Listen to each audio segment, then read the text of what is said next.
Before we start, soppy bits. I have two people I'd like to extend my warmest thanks to for their contributions to He Who Moans this series. Firstly is Ewan Wallace, my thumbnail artist, who's been a fantastic contributor to the channel. My favourite one he's done this year is probably this one because he's made me look like a sleeping kitten. Oh, isn't that fuzzy and nice? Secondly is Harry Robbins, whose He Who Moans intro sequence is almost too appropriate for words for someone with my sense of humour. It was just such a wonderfully morbid surprise, and I'm never going to forget the first time I saw it. Anyway, here are those opening titles.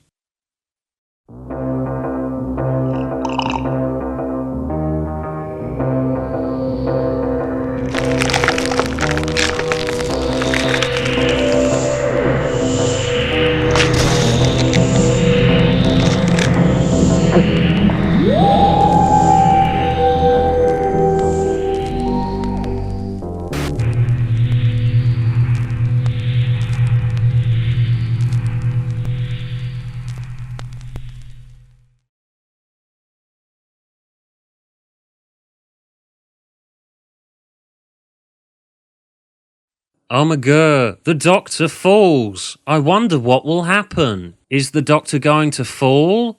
And if so, what will he fall into? A puddle? Some mud?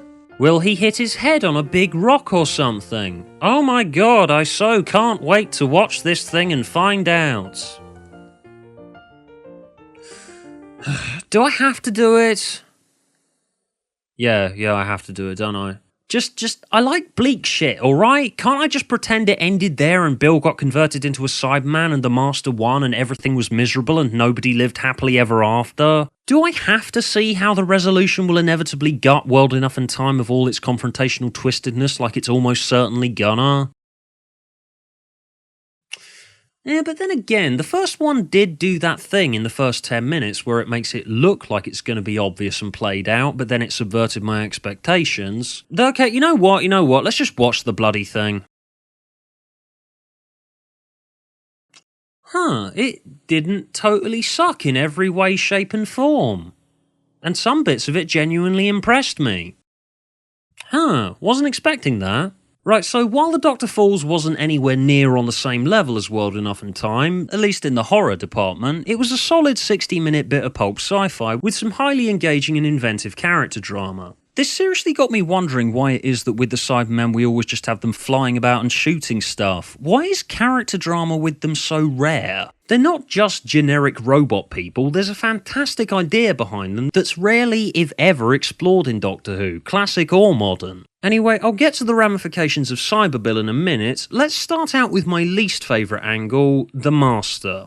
I still don't see much of a point in him in this story. I mean, sure, the imagery of the Doctor's dead converted companion behind him and everything looking hopeless and lost, while it was engaging, this whole sequence here doesn't really have that many knock-on effects for the rest of the story. It would have worked just as well without the Master, and we just had, say, the Doctor battling his way through the spaceship back to the TARDIS with cyber-converted Bill, and running into inhabitants of different floors. The only real reason he seems to be in here at all is because of a need for name pull, and a desire to explain the regeneration of the John Sim Master into Missy, and bring Missy's story to a close because Michelle Gomez is leaving this year. But what I'm saying here is that I don't think it was really necessary to do it in this story. It could have been a separate story in its own right. Because so far as the interactions that the Master has with the narrative at large, I just felt that his role was a bit perfunctory. I mean, Missy's role I was kind of fine with up to a point, as she had a bit more purpose than he did, mostly owing to what they've been doing with her throughout the series. Just so far as I could see it, if you swapped out the Master and gave his role to someone else, like maybe that Doctor from Part 1 say, the story doesn't really change all that much. He's only really there to carry certain parts of the story that could have been foisted onto a new character. The Doctor Falls kinda just sorta lets any new characters it could have spent time fleshing out sorta slink into the background. The only ones with any real prominence in the Doctor Falls are the ones that we fanboys are already very familiar with.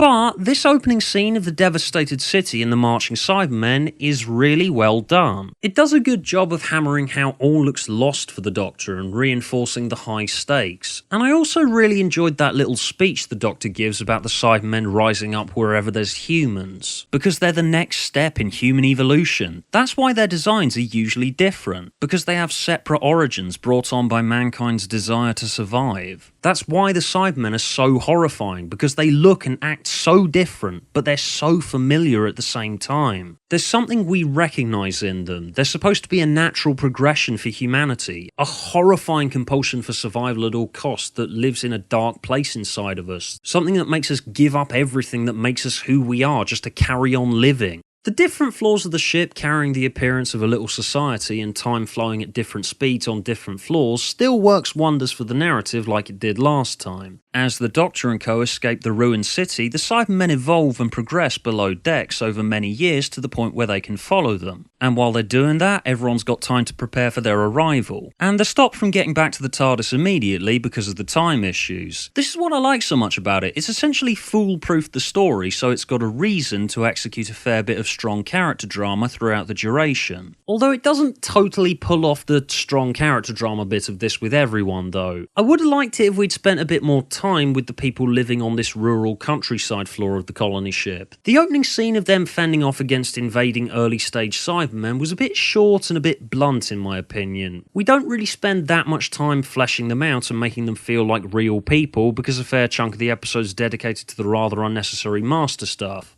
Not to say the Master stuff's bad, just I would have dropped it and let the Cybermen stuff speak for itself if I were in charge. You know, just me. Getting to the Doctor and Bill front though, I really like this angle of the episode. Okay, so Bill doesn't realise she's been converted at first. She sees herself as normal, and the viewer does too, except for the odd shot here and there. Everyone's scared of her and she doesn't understand why. I loved that bit where the little girl pushes her the mirror and she looks in it and sees a Cyberman staring back at her. It was beautifully executed and just devastating. The explanation for how Bill's fought her programming and still retains her personality when the antennai's supposed to block emotions is a bit nonsensical. It's essentially going, Bill has fought the programming because she is special and amazing and wonderful and love and shit. But this is very primitive cyber technology, so you got a bit of a loophole to get away with it. And I was really grateful that we had this full-on conversation between a companion whose doctor got her converted into a Cyberman, filmed through an ingenious swapping of Bill with Cyber Bill between shots. It was really well edited, scary, and genuinely emotionally engaging. And importantly, it didn't take the easy way out like many a New Who script has done in the past. They don't just reveal at the cliffhanger, oh my god, Bill has been made into a Cyberman, and then just retcon it immediately in the next episode so we can just have, say, the Doctor and Bill and inhabitants of various floors sort of running down corridors, waving the magic buzzy thing at the monsters, and everything gets resolved and everyone lived happily ever after and the status quo gets resumed again. I suppose that's why I'm so warm on this angle of the episode, because I was expecting it to totally fuck it up and take the coward's way out, but it doesn't. And I feel it deserves commending for that. A horrible thing has happened and it's not gutted of meaning and weight. We gotta address that and deal with what's happened here and the fact that there's no going back from it. It's confrontational and harsh and difficult for us, the viewers, who've grown to care about Bill, but that's a good thing. That's conflict, that's a story there, and it's rare for New Who to go to such a dark and horrible place, and least of all for it to actually deal with the consequences of that.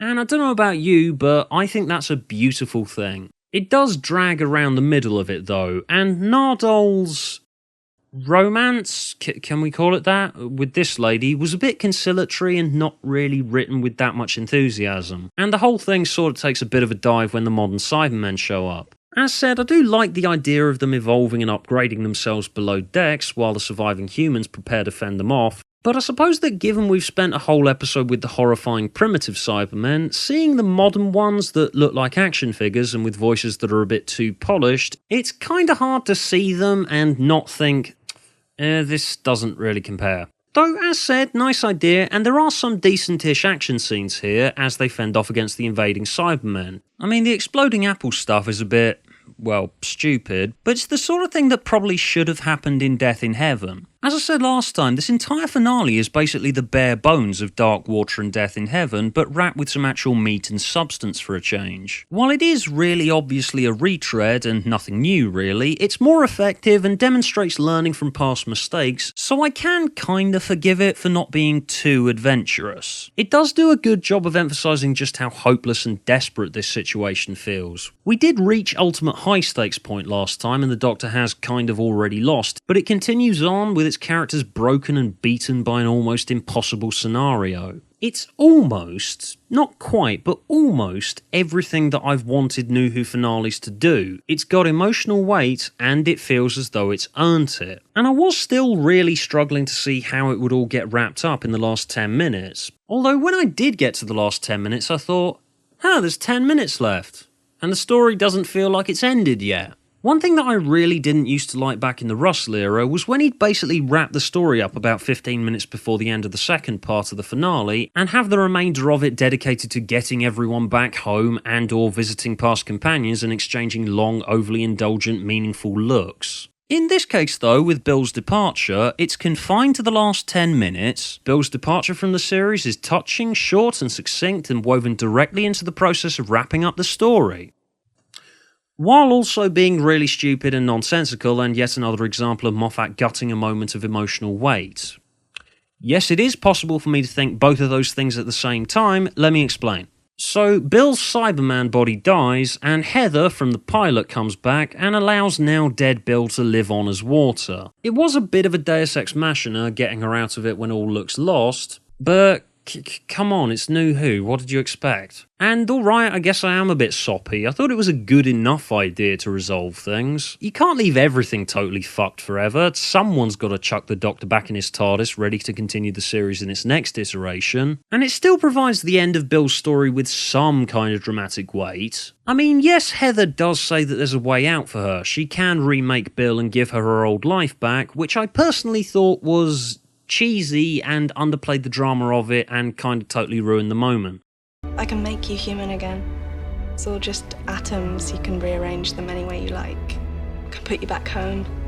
Okay, if she hadn't said that, okay, Bill is dead, right? And she's fine with that and she can travel the universe in the body of completely alien physical properties with the girl that she loves. That would have been a good moral for the story, you know? She struggled and lost a lot, but she's moving on to something new, different, exciting and adventurous, and she's okay with that, you know? Other than that nitpick, well, it's not a nitpick as such. It does kinda, you know, totally and completely undercut the high stakes of this story quite a bit, and this line is stupid and I hate it. But other than that, this is probably my favourite companion departure in New Who.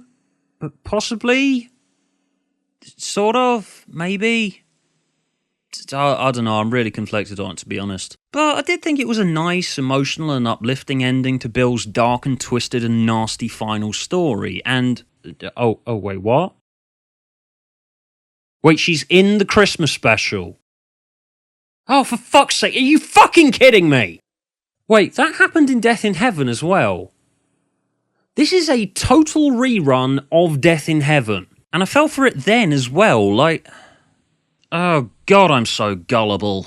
Anyway, so the Doctor is now on this cold winter planet, and I still have no idea how 12 manages to turn regeneration off and on like that, like when he did that stupid fake out in Lie of the Land. And then, big event happens. David Bradley appears as the first Doctor, as a lead-in to the Christmas special. Okay, this is a very good thing, because I've been saying that they should have used the fact that casting David Bradley in the role of William Hartnell in An Adventure in Space and Time a few years back at the 50th anniversary was a damn fine idea, and they probably should have had him appear in New Who someday. And yeah, I guess it does kind of make sense to have him in 12's regeneration story, so I kind of understand why they left it until now. As far as it being a moment in The Doctor Falls though, as obsessive Doctor Who fanboys, it's one of those moments that we're all meant to go apeshit about for very fanboy-y reasons, as opposed to actual narrative ones. I mean, hasn't anyone else noticed yet how they can get us to flip our shit by doing very little? The writers and producers are very aware of that. You know, showing the Doctor as a young boy and listen very briefly. The opening scene of Name of the Doctor. Moments like this are only really done to make people like us go, ooh, I like this, it's something I recognise. It's the jangling keys in a Whovian's face, and it won't really mean as much to anyone who isn't as deeply invested as the rest of us, because we've ascribed meaning to it by the nature of our fandom. But I must admit that this is one of those occasions where it's totally worked for me.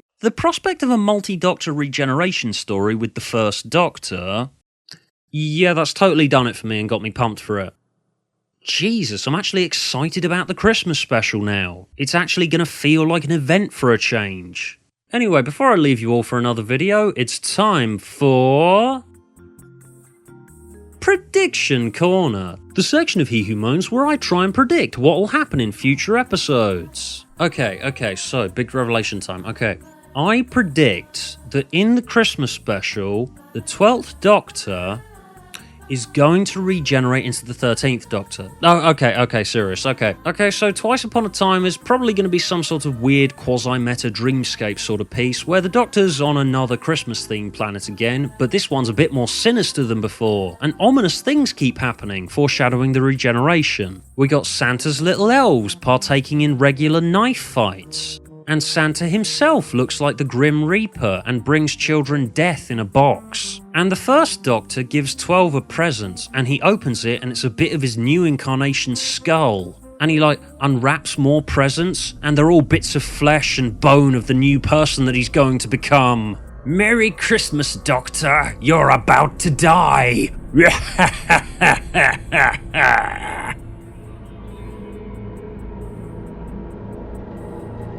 Actually, that's fucking gold dust, isn't it? Okay, Chibnall, if you're watching this, the second that Jodie Whittaker announces she wants to leave, call me.